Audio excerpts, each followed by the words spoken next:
اور ایسا بھی ہوگا کہ کوئی پیدا ہوتے ہی بچہ مر جائے گا۔ تو جب اوسط نکالیں گے تو گراس ایوریج اس امت کی 60 سے 70 سال بنے گی۔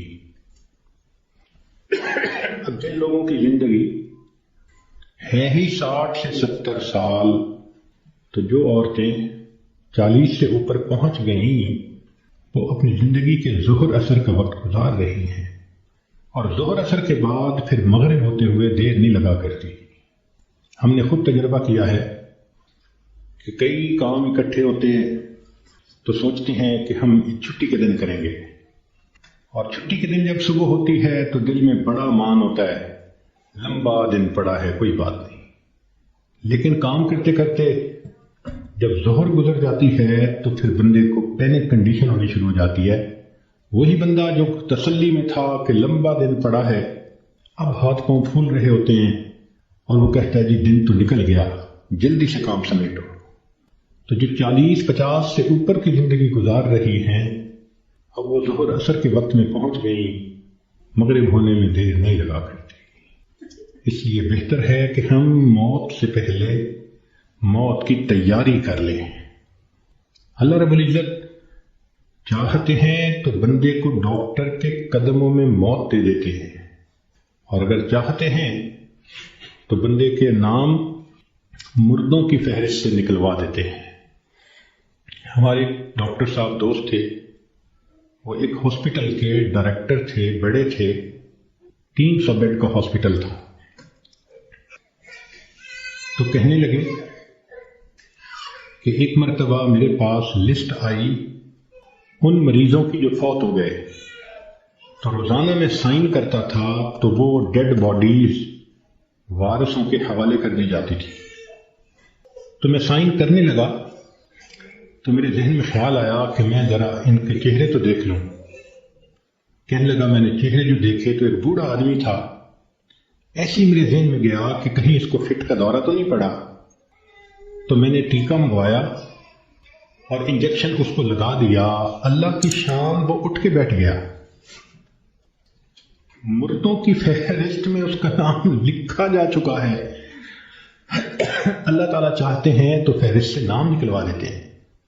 اور ایک اور ڈاکٹر صاحب کے بارے میں ہم جانتے ہیں کہ وہ اتنے ہارٹ اسپیشلسٹ ہیں کہ ملک کے صدر وزیر اعظم کے وہ ہارٹ اسپیشلسٹ ہوتے ہیں، VVIPs کے ہارٹ اسپیشلسٹ۔ ایک نوجوان آیا اور آ کے اس نے ان سے چیک اپ کروایا، تو ڈاکٹر صاحب نے پورا چیک اپ کرنے کے بعد ان کو کہا کہ your heart is functioning as good as that of a young man, کہ تمہارا دل تو ایک نوجوان بندے کے دل کی طرح ٹھیک ٹھیک کام کر رہا ہے۔ اس نوجوان نے ان سے اپنی فائل پکڑی اور پیچھے مڑ کر جو قدم اٹھایا وہیں اس کو ہارٹ اٹیک ہوا اور ڈاکٹر کی آنکھوں کے سامنے اس کی جان نکل گئی۔ تو اللہ تعالیٰ چاہتا ہے تو ڈاکٹر کے قدموں میں جان دے دیتا، موت دے دیتا ہے، اور اللہ تعالیٰ چاہتا ہے تو مردوں کی فہرست سے بندے کا نام نکلوا دیتا ہے۔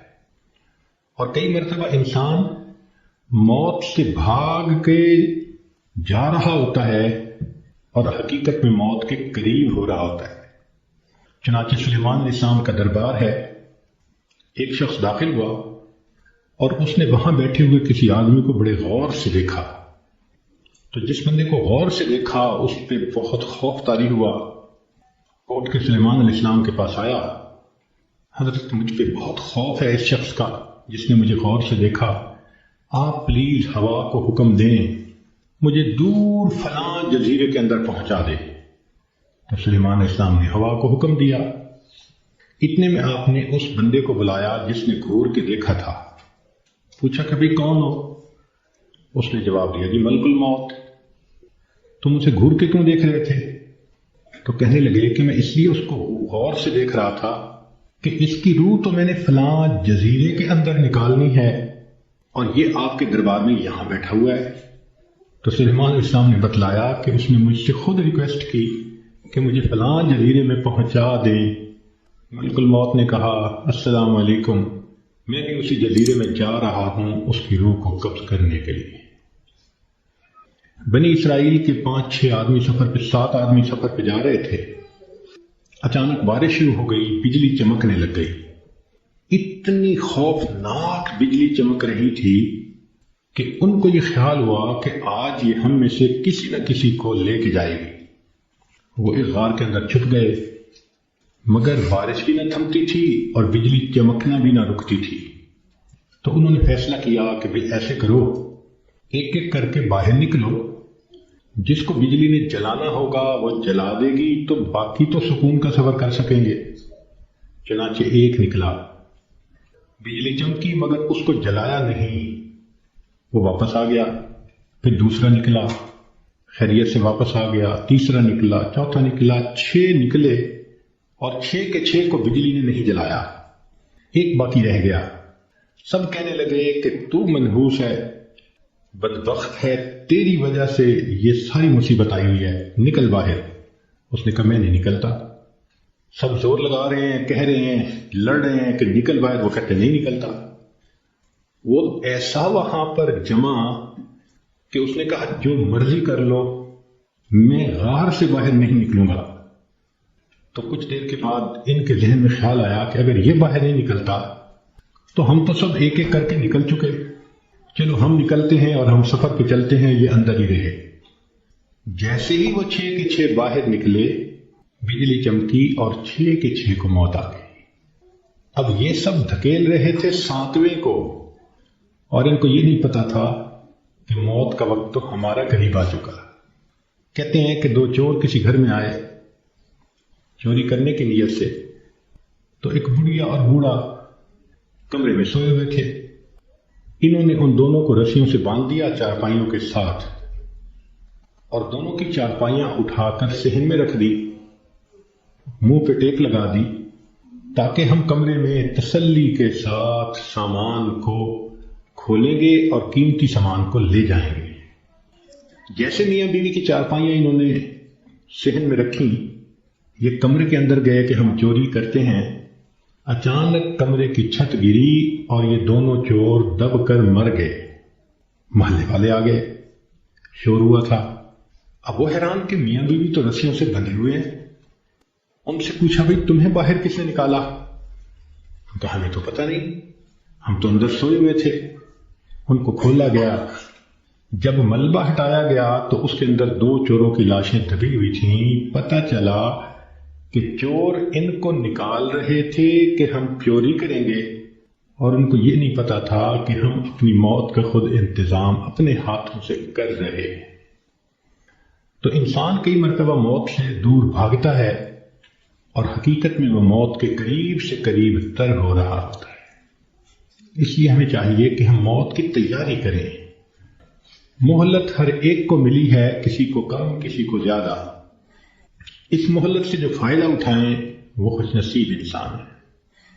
اس دنیا میں آپ کو اللہ کا منکر تو مل جائے گا، رسالت کا منکر بھی مل جائے گا، دین کا منکر بھی مل جائے گا۔ اس دنیا میں آپ کو موت کا منکر کوئی نہیں مل سکتا۔ دہریے سے دہریہ بھی ہوگا تو یہ مانے گا کہ ایک دن مجھے موت آنی ہے۔ جب موت آنی ہی ہے تو کیوں نہ انسان اس کے لیے تیاری کر لے۔ اور موت کی تیاری یہ نہیں کہ انسان جاگنگ کرے اور ویٹ لفٹنگ کرے اور ایکسرسائز کرے، نہیں۔ موت کی تیاری یہ ہے کہ انسان اپنے پچھلے گناہوں سے توبہ کر لے، آئندہ نیکوکاری کی زندگی گزارنے کا ارادہ کر لے، اور جو لوگوں کے حقوق اس پر ہیں ان سے معافی مانگ لے۔ ہم نے دیکھا کہ بسا اوقات جو بندہ بیمار ہوتا ہے اس کے ساتھ اوپر والے ظلم کرتے ہیں۔ ظلم کا کیا مطلب؟ کہ اس کو حقیقت نہیں بتاتے کہ بیماری کتنی ہے، تسلی دیتے رہتے ہیں، اور وہ جھوٹی تسلی ہوتی ہے۔ ابو ٹھیک ہو جائیں گے، امی ٹھیک ہو جائے گی، اور وہ سمجھتے ہیں کہ ہم بڑا نیکی کا کام کر رہے ہیں۔ وہ جی بتائیں گے تو ابو کو شوق لگے گا۔ بھائی شوق تو ان کو لگے گا جب اچانک موت آ جائے گی۔ یہ بہتر نہیں کہ ان کو پہلے سے انفارم کر دیا جائے کہ یہ بیماری خطرناک ہے، زندگی کا پتہ نہیں، ابو کلمہ پڑھ لیں، ابو تیاری کر لیں۔ اوپر والے ظلم کرتے ہیں بندے کے ساتھ۔ چنانچہ ایک مرتبہ میں اپنا واقعہ آپ کو سناتا ہوں۔ ایک صاحب تھے جو سیکٹری لیول کے تھے، بہت لکھے پڑھے اور بڑی ان کی تنخواہ اور گاڑیاں اور ٹیلنٹڈ انسان.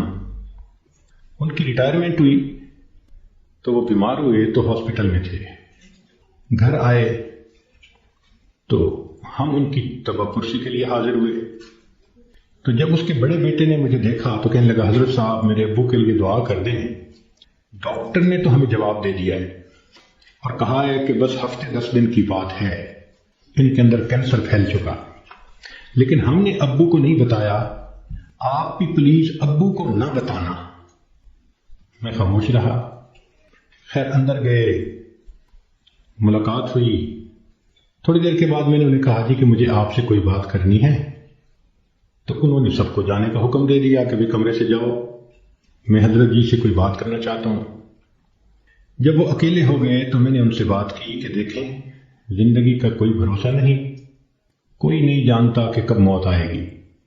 کیا پتا میری موت پہلے آئے، کیا پتا آپ کی موت پہلے آئے.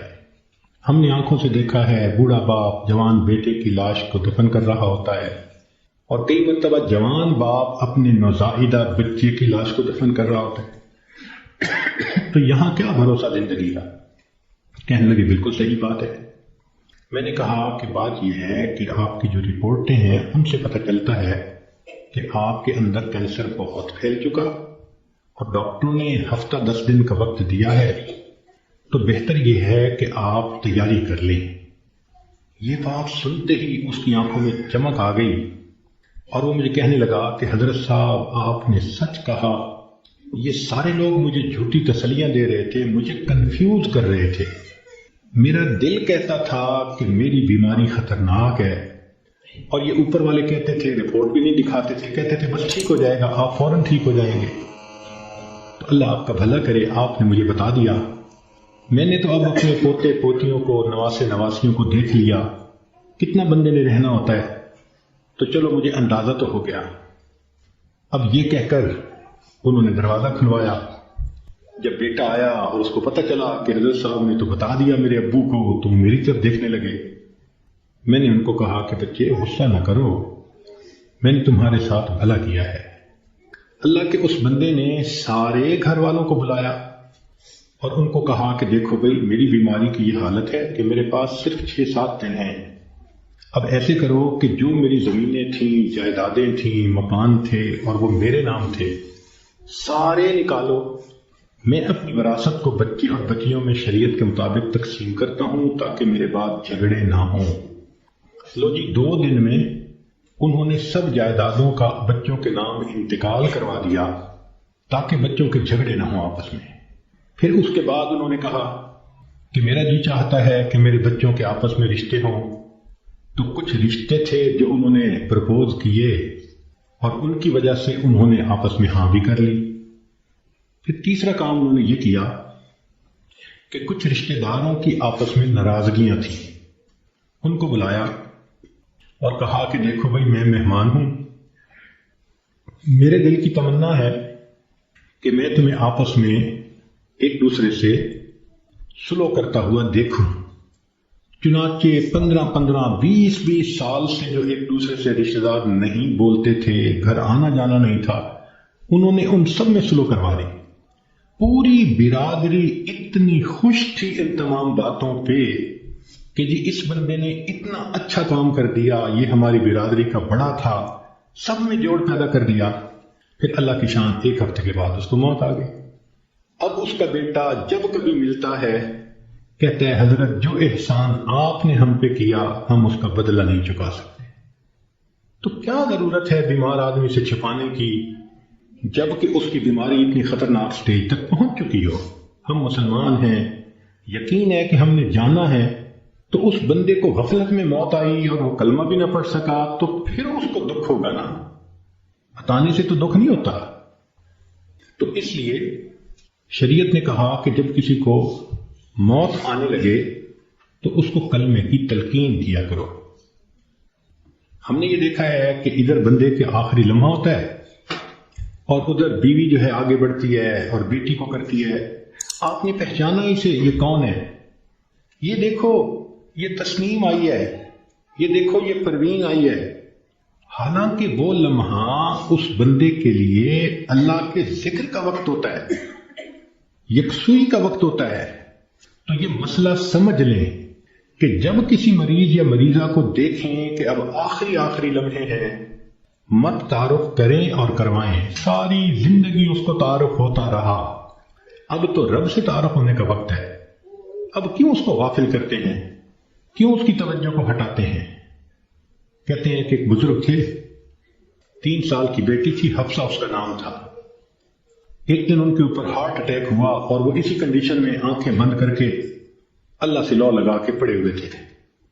وہ حفصہ آئی اور دستور کے مطابق چارپائی پر چڑھی، ان کے سینے کے اوپر لیٹ گئی اور ان کی آنکھیں کھولنے لگی، باتیں کرنے لگی۔ وہ خاموش رہے۔ تو حفصہ کہنے لگی، ابو آپ مجھ سے بات نہیں کرتے، لوگ میں بھی آپ سے بات نہیں کرتی، میں نے آپ سے کاٹی کر دی۔ یہ کہہ کے وہ بچی دوسرے کمرے میں چلی گئی اور وہاں جا کے اس نے رونا شروع کر دیا۔ ماں نے دیکھا بیٹی رو رہی ہے تو آئی، بیٹی کیوں رو رہی ہو؟ اس نے کہا ابو مجھ سے نہیں بولتے، میں ابو سے نہیں بولتی۔ تو ماں اپنی بیٹی کو اٹھا کے لائی اور ان کے پاس آ کر کہنے لگی، دیکھیں نا آپ حفصہ سے نہیں بول رہے، یہ آپ سے ناراض ہو گئی ہے، آپ حفصہ کو منا لیں۔ تو جب اس نے یہ بات کہی نا کہ آپ حفصہ کو منا لیں، تو ان بزرگوں نے آنکھ کھولی، فرمانے لگے کون سی حفصہ اور کیسی حفصہ، ہم نے تو اپنے یار کو منا لیا، لا الہ الا اللہ محمد رسول اللہ، اور ان کی روح پرواز کر گئی۔ تو آخری وقت میں تو یہ حفصاؤں کو پیچھے رکھیں، اس کو کلمہ یاد دلائیں، اس کا آخری لمحہ ہوتا ہے۔ زندگی میں تھوڑی محبتیں اس نے دکھائیں اور محبتیں کی، آخری وقت میں تو بندے پہ ظلم ہو رہا ہوتا ہے کہ اس کی توجہ اللہ کی طرف سے ہٹا کے دنیا کی طرف لگا رہے ہوتے ہیں۔ تو یہ ذہن میں رکھیں کہ جب کسی کو دیکھیں کہ اب آخری لمحہ ہے تو بس کلمہ پڑھیں اس کے سامنے، ذرا مناسب آواز سے لا الہ